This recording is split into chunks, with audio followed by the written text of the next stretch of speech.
Atamuruna nasa, apakah kalian memerintah manusia, memerintah orang-orang bil birri untuk berbakti. Ya, kata albir itu paling tepat maknanya berbakti. Berbakti ya. Berbakti kepada Allah, berbakti kepada orang tua. Kepada orang tua, ya. Maka ada birrul walidain, gitu kan? Oh iya Ustaz, ya. Bakti kepada kedua orang tua. Atau misalnya ayat yang mengatakan laisal birra an tuwallu wujuhakum qibalal masyriq wal maghrib dan seterusnya. Tidaklah albir. Albir itu bukan artinya kebajikan, kebaktian. Oh, di kamus rasanya kebajikan bukan Ustaz? Mestinya tidak kebajikan, mestinya kebaktian. Oh, kebaktian. Tidaklah albir, bukanlah albir itu kamu menghadapkan wajahmu ke arah timur dan barat. Ke arah timur tuh orang Kristen ya. Ke arah timur tuh orang Kristen, barat tuh Yahudi. Gitu. Jadi orang Kristen aslinya itu ya menghadapkan wajahnya saat kebaktian itu ke timur. Ya, memang ada di sana orang Kristen yang menghadapkan wajahnya ke barat. Ya, kalau tidak salah Kristen ini deh yang ke barat tuh. Apa Kristen Ortodoks ya? Gitu ya. Jadi itu urusan menghadapkan wajah ke timur ke barat itu urusan kiblat mereka tuh. Allah katakan yang disebut kebaktian itu bukan kamu menghadapkan wajah ke timur ke barat, bukan itu. Walakinnal birra man amana billahi wal yawmil akhir wal malaikati dan seterusnya. Gitu ya, Bu? Baik. Jadi dengan diartikan kebaktian, bakti kepada Allah itu ya isinya beribadah kepada Allah. Berbuat baik, semua yang isinya ibadah, mengabdi kepada Allah, berbakti kepada Allah dalam pengertian yang seluas-luasnya itu albir. Ya. Ini masih nyelip-nyelip sih. Cantik.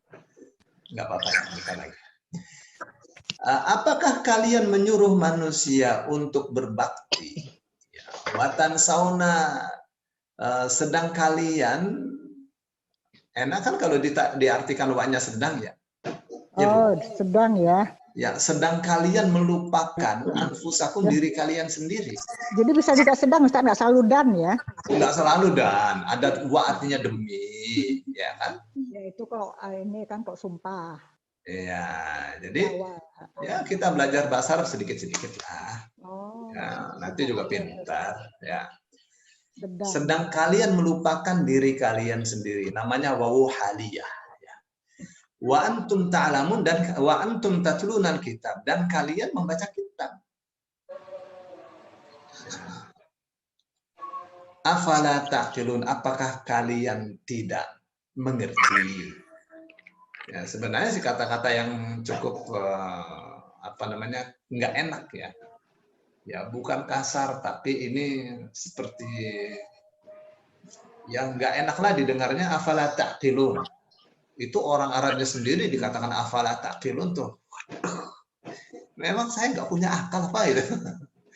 Padahal artinya afala taqilun, apa kalian tidak paham, tidak mengerti. Taqilun itu. Tapi ya karena dari kata akola yang dari situ kata akal diambil, ya jadi seperti Allah itu apa namanya ya berbicara dengan kata yang tidak suka. Jadi Allah tidak suka ya. Ini juga namanya alif nih, namanya hamzatul istifham. Ya Bu ya. Namanya nih hamzah istifham. Di sini ya. Ya apakah di sini? Iya. Ya. Istifham itu artinya pertanyaan ya. Hamzah untuk pertanyaan ya. Istifham. Namanya hamzatul istifham. Hamzatul istifham. Ya. Jadi hamzah pertanyaan. Ya, gitu ya. Terus pertanyaannya, istifhamnya, jadi kalau di dalam sastra Arab tuh ada namanya gini, istifham ingkari. Istifham istifham ingkari. Ya. Artinya apa tuh? Pertanyaan pengingkaran atau tidak suka. Ya, pertanyaan yang isinya tidak suka. Nggak suka. Jadi, atamuruna sabil birri. Apakah kamu memerintahkan orang-orang berbuat baik, berbakti, sedang kalian melupakan diri kalian sendiri? Dan kalian baca itu Alkitab. Jadi pertanyaan yang nggak suka gitu, mengingkari, mestinya nggak begitu. Mestinya jangan kamu lakukan seperti itu. Ya, itu namanya istifham ingkari. Ya, tuh, maka Allah katakan afala taqilun, apa kamu itu nggak pakai akal? Bahasa kita, otak kamu di mana? Di dengkul apa di mana? Ya, luar biasa Quran, Masya Allah. Baik, masih ada waktu 4 menit. Ada pertanyaan? Ustaz, berarti kalau pertanyaan Ustaz, kalau berarti kalau ada hamzah yang di depan tuh selalu, apakah harus selalu pertanyaan yang tidak suka atau tergantung dari redaksi, tergantung dari konteks. Ya, tergantung dari konteksnya ya berarti ya. Iya. Sudah katanya di sana. Baik, ada lagi pertanyaan?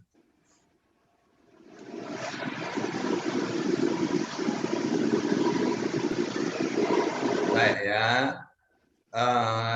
ini saya kira kalau wasta'inu bis sabri was shalah, Ibu kan pengennya kan dapat tafsirnya juga kan? Iya, Ustaz. Iya. Maksud saya gini ya, ini bahasanya akan panjang ini, karena berhubungan dengan tawassul. Ya, ini akan banyak berhubungan dengan tawassul. Ya, butuh setengah jam lah, atau ya setengah jam lah. Jadi kita untuk ngobrol aja nih, masih ada 3 menit kalau mau ngobrol. Terkait dengan itu tadi yang tala dengan ikro ya, qoro'a dan itu lebih ini yang mana Ustaz? Kayaknya lebih bagus yang tala ya, tilawah gitu ya. Tapi kalau bismi rabbikal ladzi khalaq kan itu ayat yang pertama gitu loh. Iya, masih urusan wawasan. Karena kan jadi begini, kenapa Allah turunkan Iqra? Baca. Itu masalah wawasan dibaca tuh. Dengan kata qiraat ya. Ada di hadis itu Rasul katakan sallallahu alaihi wasallam bahwa neraka jahanam tidak akan dikobarkan oleh Allah sebelum 3 orang masuk ke dalamnya. Di antaranya adalah seorang yang setiap hari mengajar. Jangan sampai saya di dalam neraka. Setiap hari dia mengajar, lalu dipanggil oleh Allah. Hambaku, dia katakan, labbaika wa sa'daika ya Rabbana. Ya, aku penuhi panggilanmu, hai Allah. Siap. Waktu kamu hidup di dunia, kamu diberi wawasan yang luas. Jarang orang memperoleh anugerah yang sehebat itu. Apakah kamu mengakui kenikmatan itu? Dia katakan, Rabbina, ya Allah, ya. Tentu saya mengakui. Terus Allah katakan, untuk apa kepandaianmu itu? Dia katakan, ya Allah, saya mengajar. Saya mengajar setiap hari. Dan itu aku lakukan ikhlas karenamu. Lalu Allah katakan, kadzabta, kamu berdusta. Malaikat-malaikat ikut menimpali, kadzabta, kamu berdusta.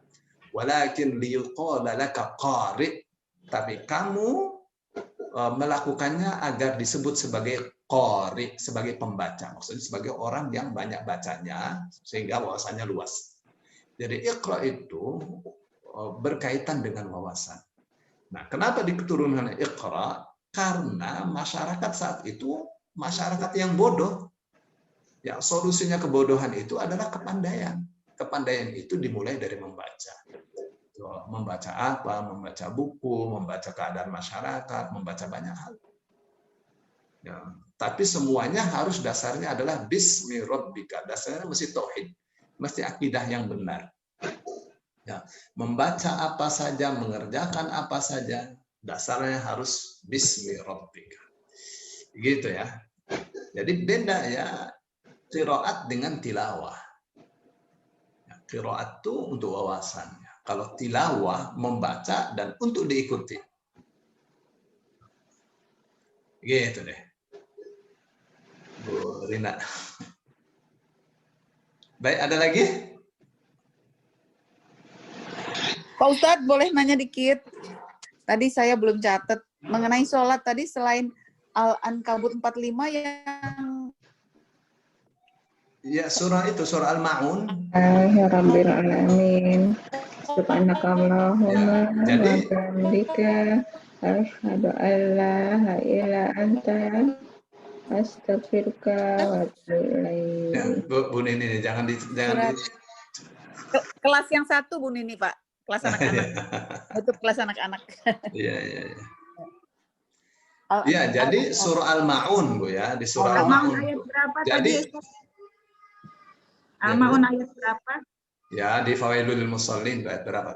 Oh, Ya, ada maka celakalah bagi orang-orang yang sholat. Bukan orang yang meninggalkan sholat. Kalau orang yang meninggalkan sholat nggak usah dikata lah, pasti ini orang sholat. Gitu ya, Bu ya. Boleh tanya sedikit, Pak Ustadz? Ya. Celakalah orang yang sholat itu kriterianya apa ya, Pak Ustadz? Alladzina hum an sholatihim sahun. Sholat tapi lalai. Tuh, lalai itu bukan sholat pikirannya kemana-mana, bukan. Lalai itu ada hubungannya dengan ayat yang di atas.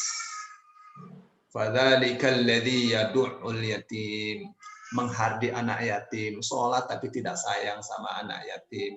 Nah, kita masuk apa tidak? Maka saya sering sering anjurkan di jamaah manapun agar masing-masing kita paling tidak punya satu anak yatim ya yang kita sumbang.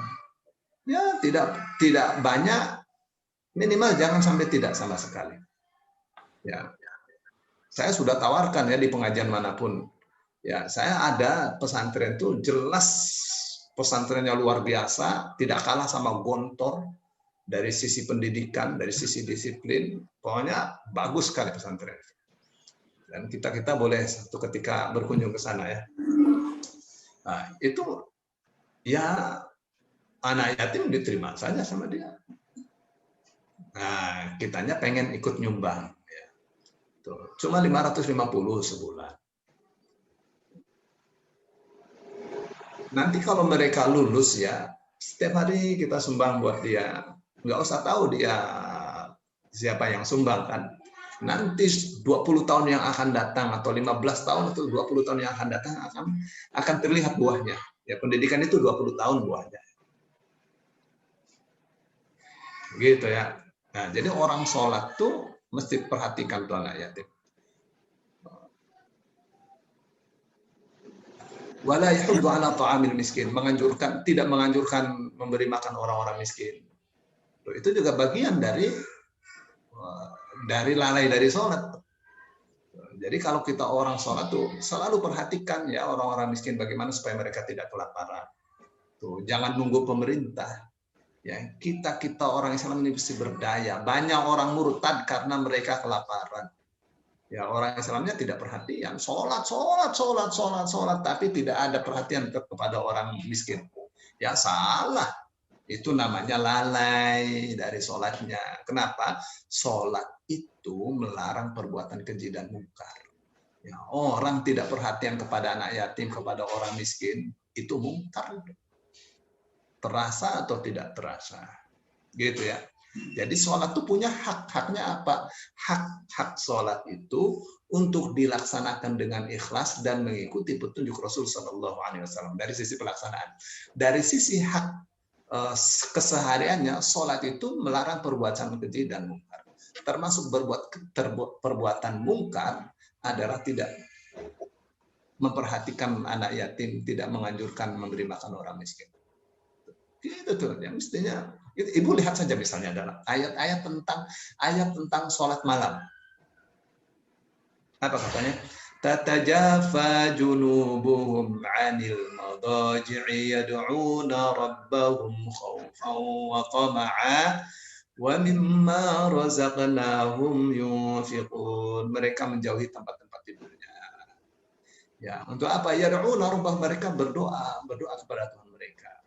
Khaufan wa tama'a, dengan rasa cemas dan harap. Wa mimma razaqnahum yunfiqun. Dan mereka senantiasa menafkahkan rezeki yang telah kami berikan kepada mereka. Jadi sholat sama infak itu, cek saja ya, dari awal itu ya. Wa yuqimuna sholata alladzina yu'minuna bil ghaibi wa yuqimuna sholata wa mimma razaqnahum yunfiqun. Ya kan? Jadi sholat sama infak itu bergandengan. Sholat dengan zakat itu bergandengan. Ya, memang begitu Allah bikin sistem buat kita itu supaya kepada Allah baik, kepada sesama manusia baik. Gitu ya. Ya. Laksanakan surah Al-Ma'un, niscaya sholat kita tegak. Ibu. Laksanakan surah Al-Ma'un, sholat kita tegak. Syukron. Afwan. Insya Allah, Pak Ustaz. Ya. Kalau itu termasuk yang melalaikan sholat itu termasuk yang sholat tidak tepat pada waktunya nggak, Pak Ustadz? Ya, itu beda lagi urusan. Jadi waktu sholat itu ada yang wasa, ada yang mudayyak. Ada yang luas, ada yang sempit. Terus waktu sholat itu ada waktu ikhtiar, ada waktu darurat. Sekira sudah bahas panjang lebar tuh tentang waktu sholat. Saya belum masuk kali Pak Ustadz. Maaf. Iya, jadi misalnya sholat asar ya. Sholat asar itu mesti di awal waktu.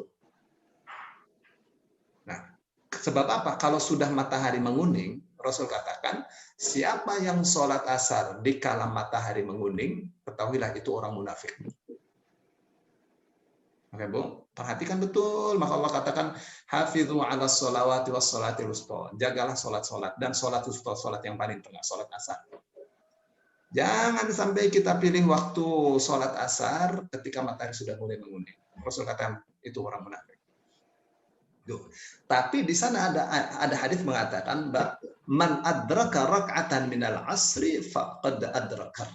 Siapa yang menjumpai satu rakaat asar lalu maghrib, maka dia telah mendapatkan sholat asar. Teruskan sholat asar. Ini untuk orang darurat. Jadi perkara waktu sholat itu ada bahasan tersendiri. Ya Bu ya, karena terkadang orang tidak bisa sholat di awal waktu. Baik Ustaz. Ya. Syukron Ustaz. Afwan. Terima kasih banyak ya Allah. Nah, gini nih enaknya belajar nerjemahnya Bu ya. Ya Ustaz, senang Ustaz. Alhamdulillah. Nerjemah kita itu dapat banyak. Ya, dapat akidah, dapat akhlak, dapat fikih, dapat wawasan. Ya. Ya, Bu Nini, udah mau pada buka puasa nih, Ibu. Rabo ini Ustaz. Iya.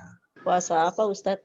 Ya, yang puasa hari puasa sehari tidak. Puasa Nabi Daud. Ya. Ini sudah lewat 38 Bu Nini. Biar Iya. pada istirahat. Nanti malam pada ngaji lagi sama Sultan ya kan? Iya. Sekarang kan kalau maghrib tuh 17.50 ya? 50 berapa? Maghrib. 18. Iya, sudah maju waktunya. Maju maghribnya. Semua maju. Iya, semua Subuhnya maju. juga. Subuh juga 4:30. Iya. Nah, subuh. Iya. Iya, semua maju. Ya, makanya sholat tahajudnya sekarang mesti di awal ya. Awal lagi. Jangan terlambat sayang. Jam 2. Oke. Makasih Ustaz. Ya, kita terima kasih. Terima Dan kasih terima banyak. kasih juga Jazakumullah. Pak Ustaz. hadir. Syukran Pak Ustaz. Rupanya kelas menengah ini enggak sedikit juga ya pesertanya ya. Syukran Pak Ustaz. Menyimak Bu Nini, menyimak tuh. Tapi kan tetap belajar itu ada Iya. 18 orang. Iya, Kelas ini kan emang kelas sedikit, Bu. lagi nyantai nih, pokoknya lagi nyantai dihafalin. Baik teman-teman, semoga semakin pintar ya. Jadi siap-siap Amin. meninggalkan kelas menengah lah, jadi pindah ke kelas lanjut sampai di ayat 260-an itu. 70. Insya Allah ya. Karena kan kita harus praktek terus di rumah juga, buka-buka kamus induknya gitu. Jangan lupa. Oke, terima kasih dan kita ucapkan alhamdulillah untuk menutup kajian ini. Alhamdulillah. Amin. Subhanallah wa bihamdika. Asyhadu an la ilaha illa anta astaghfiruka wa atubu ilaik. Syukron Ustaz. Syukran, Pak Ustaz.